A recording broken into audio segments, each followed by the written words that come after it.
be sure to visit our sponsor at gocollect.com. So I am actually outside of another comic shop.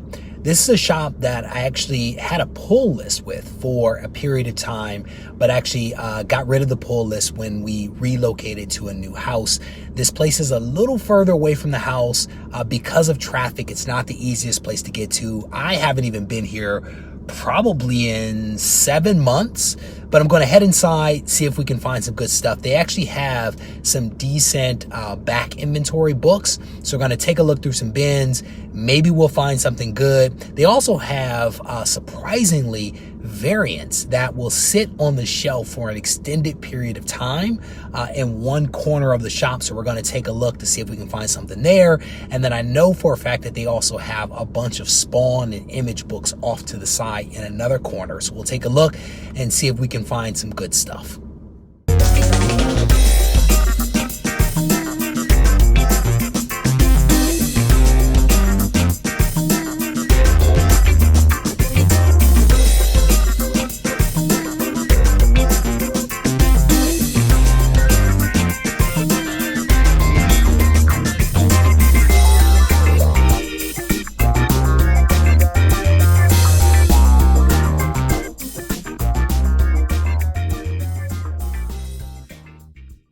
Unfortunately, that was a little bit of a bust. It was actually, as far as thrift shops go, relatively clean. They had a small section of comics, but nothing special at all. As I was walking out of the place and leaving, I went by the drop-off center, kind of walked by, glanced inside of the drop-off area, and funny enough, I was able to spot a guy shuffling through some comic book cards in a binder, and they hadn't yet gone inside them and processed or any of that other kind of stuff. But it just goes to show you that if you hit enough spots, occasionally you will actually come across some really cool stuff.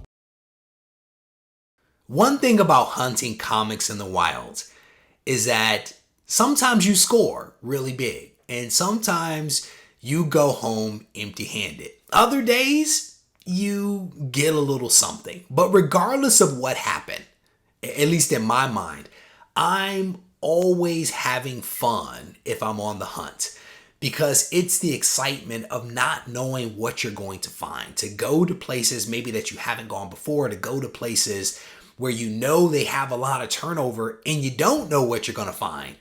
So I always have fun when I'm out there hunting, regardless of what I come home with. And it's definitely rewarding to come home with, some really big books that you found at a low price. But you just do the hunt because in and of itself, that is fun. And so I struck out basically at that one local comic shop. I struck out at the thrift store, and then I hit one of the local comic shops that I go to on a fairly regular basis and actually picked up a couple of things there. Mostly stuff out of my pull list, but it is what it is. So I'll show you guys a couple of the books that I picked up from the pull list, and then 2 books that I pulled from the long boxes that actually fill some gaps in my collection. So I'll show you those. So the first book is nothing special. It's The Road to the Hunted. This is Amazing Spider-Man number 16. Big fan of Amazing Spider-Man. As you guys know, I have basically almost 2 full runs of this particular volume. And so here we go with number 16. I'm not sure if there's anything special happening there other than Craven actually being in the issue. Haven't yet had a chance to read it, but looking forward to doing so. Next up, again, another new book, Fantastic Four number 7. Really cool book. Haven't had a chance to read it, but I am a fan of this series. I have the full run. I mean, we're 7 issues in, but I have the full run, but a really cool cover here.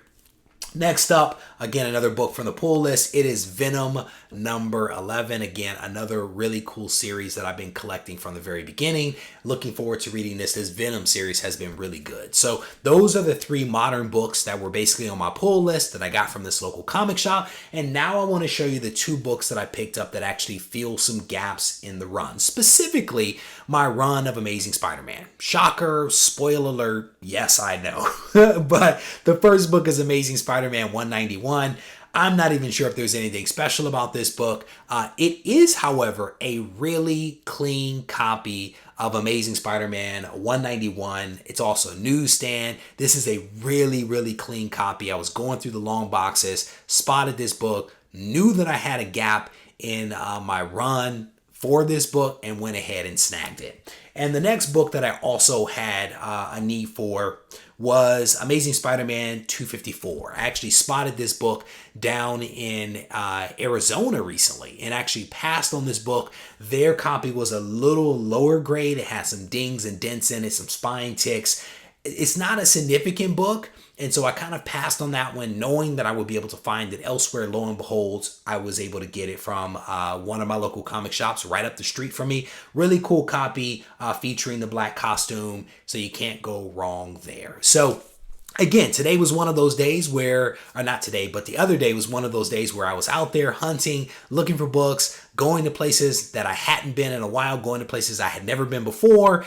And I saw some cool books and walked away with, I think, some cool books that actually go a long way towards improving the overall quality of my collection. So as always, I want to thank you guys for taking the time to watch this video. I hope that you enjoyed it. If you haven't yet subscribed to the channel, I definitely want to encourage you to do so that you can stay abreast of all the content that I release on a weekly basis. If you need to get a hold of me, feel free to do so at Regie Collects on Instagram and regiecollects@gmail.com.